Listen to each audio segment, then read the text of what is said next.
Greetings, gentle viewers. I'm George from Ireland, and I'm in front of this disused underground shelter on Clapham Common, London. So this played a fascinating role in the history of the black community in the United Kingdom. When the Windrush Generation arrived, first ship docking the summer of 1948, there was a shortage of housing, and of the 492 people, mostly men, mostly from Jamaica, the ship had set sail from Jamaica, who docked at Tilbury docks, about half of them stayed here. I think rather unfortunate, having to live underground. There's the door, obviously long since locked, but there might be occasional tours of it, and deep underground is the bomb shelter from the Second World War era. So they had to live like troglodytes for a while until they found accommodation, but most of them did so quite soon. Because in April 1948, the Daily Gleaner, which was one of Jamaica's main newspapers, carried an advertisement saying, does anybody want to buy a ticket to sail to London? It's £28, a considerable sum of money at the time. The voyage took about a week, so obviously you've got to pay for all your meals as well. And there was a severe labour shortage in the United Kingdom right after the Second World War. National service was on, as to say that all boys had to do 2 years in the armed forces unless they were a conscientious objector. If you qualified as a doctor, you could do some medical service, not here, usually in one of the more remote colonies like Nyasaland, as they then would have said. If you're a very serious criminal, you could be excluded from it. But also there was net emigration, more people going out than coming in. So the UK was very monochrome, was sort of broke after the war. There was so much to be repaired. So some people set sail for warmer climes, or particularly Australia, New Zealand, South Africa, Zimbabwe. Some people go to the United States and Canada. So there was virtually no unemployment. That was one of the good things. And as I say, they didn't actually have enough workers. So invited people to come to the UK, and the British Empire was still extant back then, and there was completely free movement within the empire. So people in the West Indies, in the then British colonies, often people not to admire the UK, despite the United Kingdom having treated their ancestors with such infernal wickedness. But anyway, they set sail for the UK, and some of them, I suppose, were very disappointed by the vicious racism they encountered. I'm not saying everybody's like that, or maybe not even most people, but it was considerable. Now, in this era, I only know of one black person who was murdered for his race in this country. Well, there might have been more, or some low-level violence, but discrimination in housing and employment. People putting up signs saying no blacks, no dogs, no Irish. The no Irish one, I think, was quite rare, because tens of thousands of us were arriving in Great Britain every year, despite the fact that only a generation before, most people in the south of Ireland had told Britain to fuck off.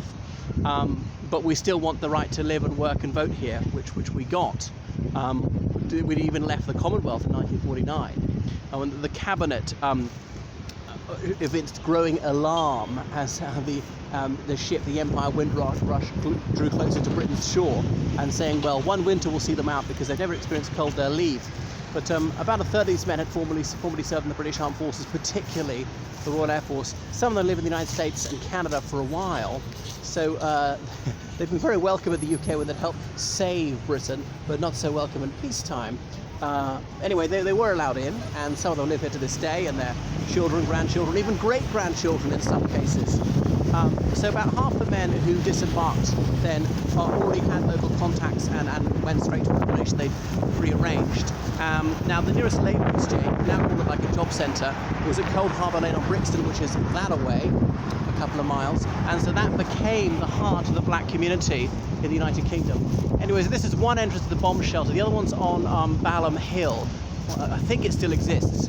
And they built, I don't think it actually connects to the tube, they're like tube tunnels, 16 feet, 6 inches across. And they're going to have lots of bunk beds, accommodate 9,600 people, have a clinic down there. Construction commenced in 1940 because of the Second World War, because the Blitz was about to begin. It wasn't completed in 1942. At night time, you'll have to use ordinary tube stations were opened as a bomb shelter.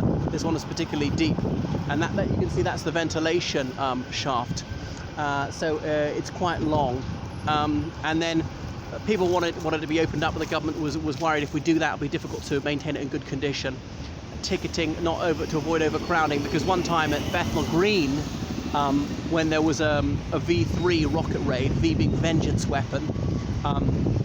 People panicked, and on a rainy night, rushing down the stairs, a woman with a baby tripped, and people pile over her. There's a stampede. People piled up on people and asphyxiated. So entrance by ticket only. But it was used for various purposes, not just the 1948 accommodation briefly. 1953, that June, the coronation of Her Britannic Majesty, and the empire was just about on its last legs. By the mid-60s, it had to be said to cease to exist. But anyway, Commonwealth troops were brought here to march in her coronation parade, and some of them were accommodated here.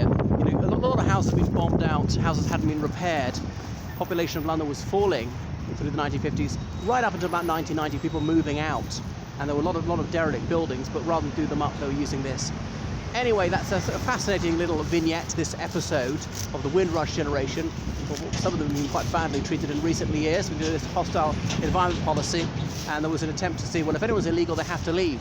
And it's only in 1971 that this automatic right to come ended.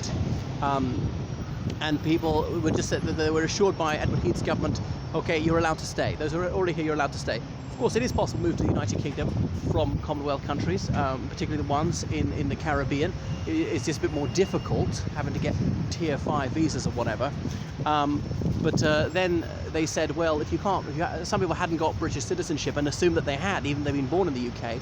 And then they were required to provide 2 pieces of documentary evidence for every year they'd been here. And some of them say, well, we didn't. I didn't have a bank account. I was paid in cash. I didn't keep all these pieces of paper. I didn't think I'd ever need them. And anyway, then they were told if you want to access the NHS, you're going to have to pay for it, and blah, blah, blah. And some people were deported who turned out to be British citizens. It was shocking. Anyway, there's been an apology and compensation paid, but some of us hasn't gone far enough. But that's the Windrush Generation. It obviously just doesn't simply apply to people from the Antilles, but people from other corners of the Commonwealth, let's say India, Pakistan, Bangladesh. I can't think where else it arrived in significant numbers. Well, some Cypriots, Maltese, people from Singapore and Hong Kong and so forth. That is enough for me here at Clapham South Bomb Shelter. Toodaloo.